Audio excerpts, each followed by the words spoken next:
नमस्कार दोस्तों, इस वीडियो में हम पढ़ेंगे अध्याय 12 द्रौपदी स्वयंवर।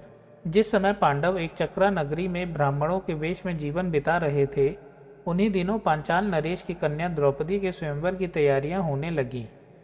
एक चक्रा नगरी के ब्राह्मणों के झुंड पांचाल देश के लिए रवाना हुए। पांडव भी उनके साथ ही हो लिए। पांचों भाई माता कुंती के साथ किसी कुम्हार की झोपड़ी में आ टिके। पांचाल देश में भी पांडव ब्राह्मण वेश ही धारण किए रहे। इस कारण कोई उनको पहचान न सका। स्वयंवर मंडप में एक वृत्ताकार धनुष रखा हुआ था, जिसकी डोरी तारों की बनी हुई थी। ऊपर काफ़ी ऊंचाई पर एक सोने की मछली टंगी हुई थी। उसके नीचे एक चमकदार यंत्र बड़े वेग से घूम रहा था। राजा द्रुपद ने घोषणा की थी कि जो राजकुमार पानी में प्रतिबिंब देखकर उस भारी धनुष से तीर चलाकर ऊपर टंगे हुए निशाने अर्थात मछली को गिरा देगा, उसी को द्रौपदी वरमाला पहनाएगी। इस स्वयंवर के लिए दूर दूर से अनेक वीर आए हुए थे। मंडप में सैकड़ों राजा इकट्ठे हुए थे, जिसमें धृतराज के 100 बेटे अंग नरेश कर्ण, श्री कृष्ण, शिशुपाल, जरासंध आदि भी शामिल हुए थे। दर्शकों की भी भारी भीड़ थी। राजकुमार धृष्टद्युम्न घोड़े पर सवार होकर आगे आया। उसके पीछे हाथी पर सवार द्रौपदी आई। हाथ में फूलों का हार लिए हुए राजकन्या हाथी से उतरी और सभा में पदार्पण किया। राजकुमार धृष्टद्युम्न अपनी बहन का हाथ पकड़कर उसे मंडप के बीच में ले गया। इसके बाद एक एक करके राजकुमार उठते और धनुष पर डोरी चढ़ाते, हारते और अपमानित होकर लौट जाते। कितने ही सुप्रसिद्ध वीरों को इस तरह मुंह की खानी पड़ी। शिशुपाल, जरासंध, शल्य व दुर्योधन जैसे पराक्रमी राजकुमार तक असफल हो गए। जब कर्ण की बारी आई तो सभा में एक लहर सी दौड़ गई। सबने सोचा अंग नरेश जरूर सफल हो जाएंगे। कर्ण ने धनुष उठाकर खड़ा कर दिया और तान कर प्रत्यंचा भी चढ़ानी शुरू कर दी। डोरी के चढ़ाने में अभी बाल भर की ही कसर रह गई थी कि इतने में धनुष का डंडा उसके हाथ से छूट गया तथा उछलकर उसके मुंह पर लगा। अपनी चोट सहलाता हुआ कर्ण अपनी जगह पर जा बैठा। इतने में उपस्थित ब्राह्मणों के बीच से एक तरुण उठ खड़ा हुआ। ब्राह्मणों की मंडली में ब्राह्मण वेशधारी अर्जुन को यूं खड़ा होते देखकर सभा में बड़ी हलचल मच गई। लोगों में तरह तरह की चर्चा होने लगी। तब अर्जुन ने धनुष हाथ में लिया और उस पर डोरी चढ़ा दी।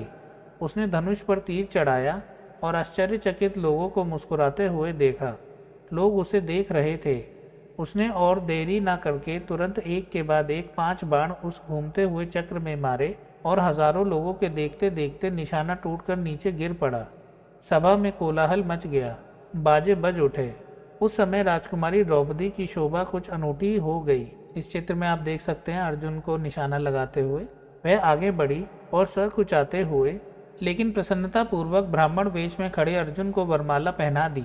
माता को यह समाचार सुनाने के लिए युधिष्ठिर, नकुल और सहदेव तीनों भाई मंडप से उठकर चले गए, परंतु भीम नहीं गया।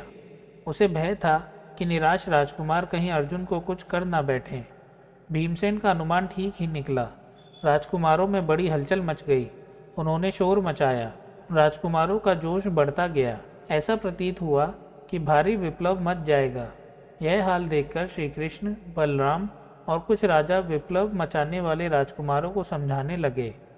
वे समझाते रहे और इस बीच भीम और अर्जुन द्रौपदी को साथ लेकर कुमार की कुटिया की ओर चल दिए। जब भीम और अर्जुन द्रौपदी को साथ लेकर सभा से जाने लगे तो द्रुपद का पुत्र धृष्टद्युम्न चुपके से उनके पीछे हो लिया। कुमार की कुटिया में उसने जो देखा उससे उसके आश्चर्य की सीमा न रही। वह तुरंत लौट आया और अपने पिता से बोला, पिताजी, मुझे तो ऐसा लगता है कि ये लोग कहीं पांडव ना हों। बहन द्रौपदी उस युवक की मृगशाला पकड़े जब जाने लगी तो मैं भी उनके पीछे हो लिया। वे एक कुमार की झोपड़ी में जा पहुँचे।